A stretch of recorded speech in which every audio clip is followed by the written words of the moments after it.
સુરતના રાંદેરમાં યુવકની હત્યા કરનારો મિત્ર હવે પોલીસ સકંજામાં છે। હનુમાન ટેકરી નજીક મિત્રની જ મિત્રએ હત્યા કરી। મોરા ભાગળમાં રહેતા રાહુલ નામના યુવકની હત્યા થઈ હતી। રાહુલની તેના જ મિત્ર રાજાએ હત્યા કરી। બંને વચ્ચે સામાન્ય મુદ્દે બોલાચાલી થઈ, ત્યારબાદ છરીના ઘા ઝીંકી હત્યા કરી દેવામાં આવી। રાંદેર પોલીસે ગણતરીના જ કલાકોમાં આરોપીની ધરપકડ કરી છે।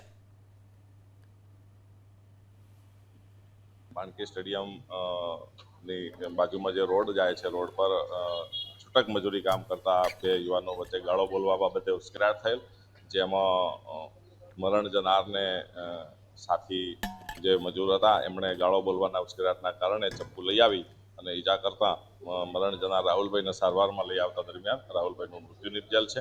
આ બનાવ બાબતે હત્યાનો ગુનો નોંધી આગળની કાર્યવાહી શરૂ કરવામાં આવેલ છે અને આરોપીને રાઉન્ડ અપ કરવામાં આવેલ છે। મોરા ભાગળમાં રહેતા રાહુલ નામના યુવકની હત્યા થઈ હતી। રાહુલની તેના જ મિત્ર રાજાએ હત્યા કરી।